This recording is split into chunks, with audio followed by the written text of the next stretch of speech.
Alright, what's up, dude? Let's see if I got a little better connection here. I uploaded a video earlier and it sucked. So maybe the quality on this one will be better.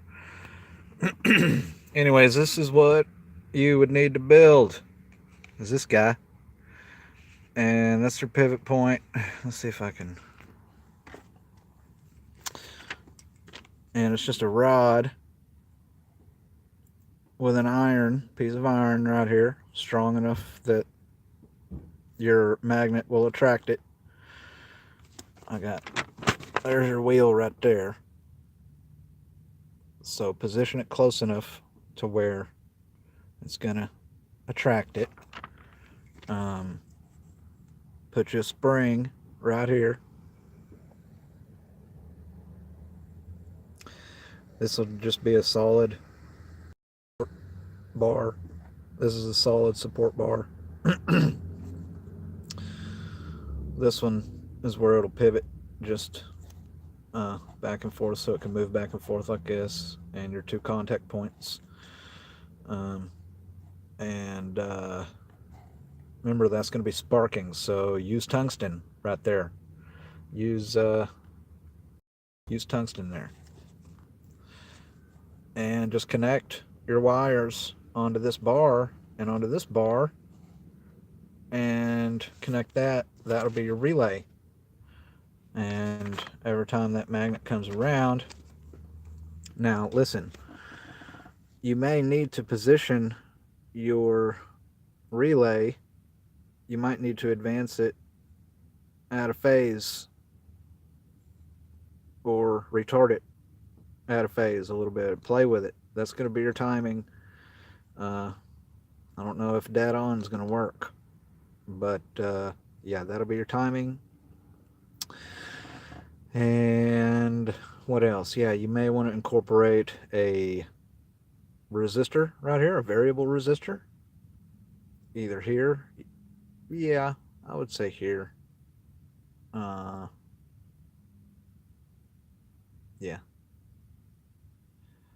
Or here. You could do it here, and that'll resist the current that's going through it. Yeah, I would resist it on this side. Anyways, there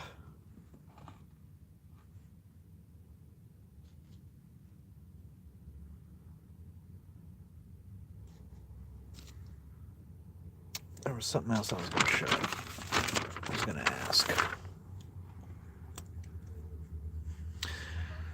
Oh yeah. So your coils for your magnet. Think about this. What is that? What is that right there? That's a pickup. Just like on a guitar, on an electric guitar, it's a pickup.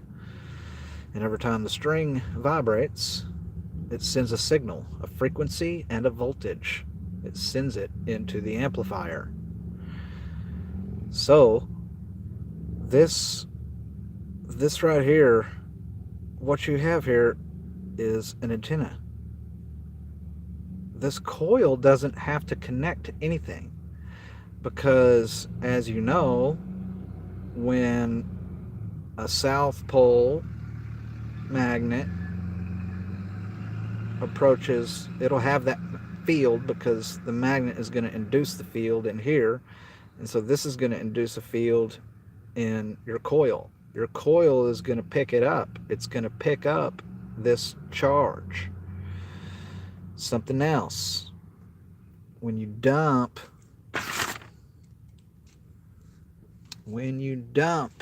your load here, when you dump your load, your coils are going to pick that up.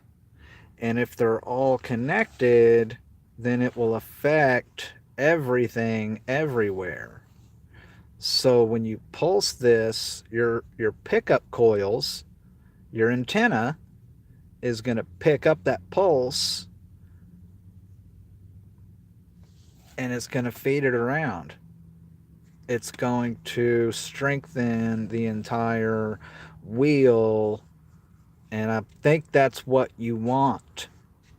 That's why you almost had it working before. You almost had perpetual motion, and all you added to the system was the coils on the magnets,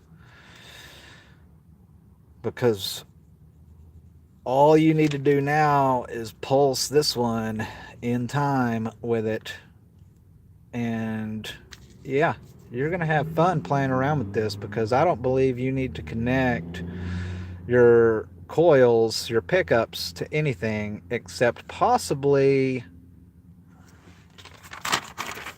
what I would play around with is I would connect open circuit. I would connect one side to maybe your one to this magnetic gap.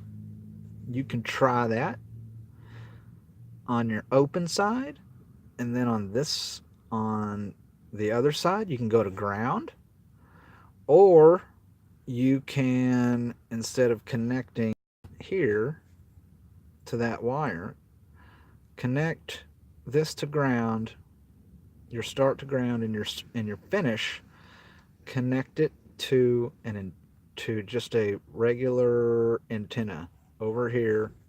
Come over to the middle, put you an insulator right here, and connect you an antenna that comes up, that you can bring another antenna from the top down, and you can have you a high voltage spark gap there coming, being fed off of this system here with a separate circuit with your flyback and everything. You can put your spark gap right there that'll go to your coils.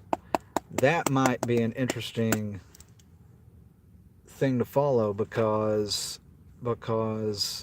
you don't need a lot of current to manipulate this magnetic field, to stretch and bend and contract, to stretch and contract this magnetic field, to compress it and stretch it.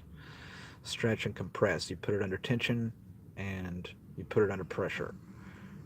And that's the inner gear-like workings that cause this to happen. And magnets will respond to pressure, not current. The reason I say that is because you can hook. I took a motor like this right here.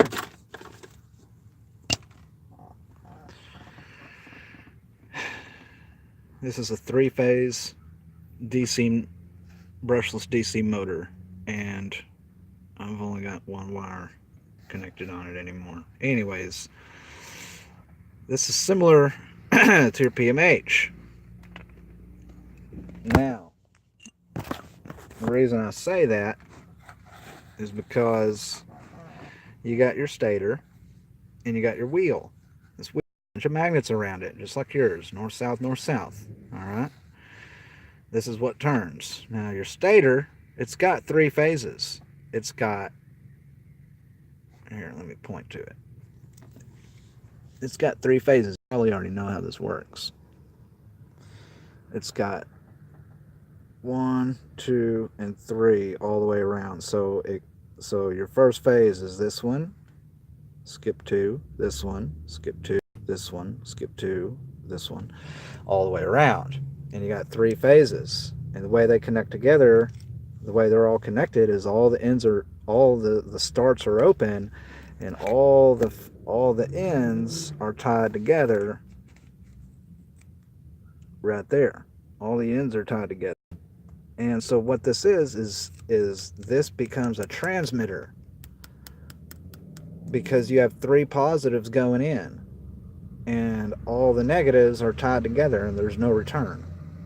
So you can take the 2 outside legs, put two audio frequencies, one audio frequency, one on the left speaker and one on the right speaker, and your middle is open.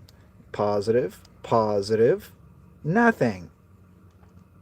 Your left speaker You put it out of phase. You adjust the phase to, uh, on this motor, I'm not sure, but let's say 120 degrees on the left, 120 degrees on the right.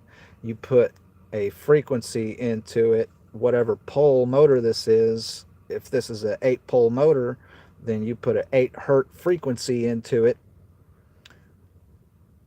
with the phases split on the left and right, and you will get rotation.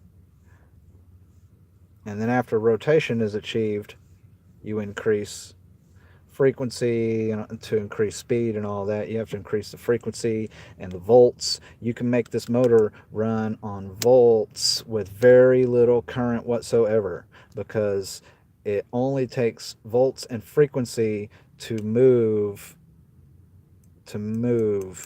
the wheel, to move the rotor. And so it'll run on sound. It'll run on a sound signal. It'll run on an amplified sound signal, which is volts, not amps. And Tesla said that volts was pressure. And that's what you're doing, is you're creating a resonant pressure, with the frequency and the volts. You're creating pressure in between. That's why each one of these little spokes, there's gaps in between.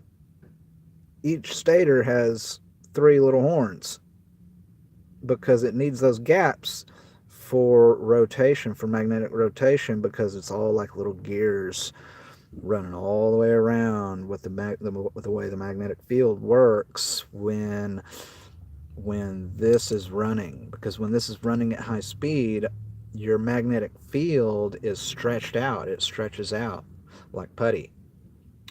And as it's spinning, the faster it spins, the more it stretches. And so your frequency has to change in relation to that as you're running. And it does require a tiny bit of current, of course, anything does, but not like you would think. Barely any current. You keep your current low. If you run this, you could run this motor on 1,000 volts, and it would require milliamps. I mean, just barely any current whatsoever, and you would still have high torque, because your torque is determined by the strength of your magnets. Your magnets provide the torque. If you want a stronger motor, put stronger magnets on it. Don't up the power. That's what I'm saying. Anyways, that's what I've learned, is how on sound. And I can get high torque, high RPMs out of these motors with that. It's a very complicated process because it's 3 phases, but it's basically the same thing you're working with. So the way it works is it's an antenna. It is an antenna. You only have to connect one wire to it with power. The other wire needs to connect to either open or ground. And you can even feed this with high voltage, even. Just like Tesla was doing.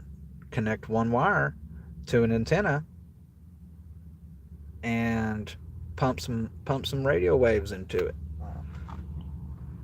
You use a spark gap, and with your flyback, make a spark gap and emit you some waves, and see how this reacts with your magnets. See how your wheel reacts with your coils to your thing. Anyways, that's just something that I was thinking about. And the rotation, your clockwise rotation for north, counterclockwise rotation for south. It creates this vortex that draws things in. or pushes things out. It draws in or pushes away. It pulls and pushes, pulls and pushes, pulls and pushes in a rotational fashion. Because all these are flipping and swapping when this thing is running. All this is flipping. And it's like a whole, all these magnetic fields is what I'm talking about. And it's like a gearworks.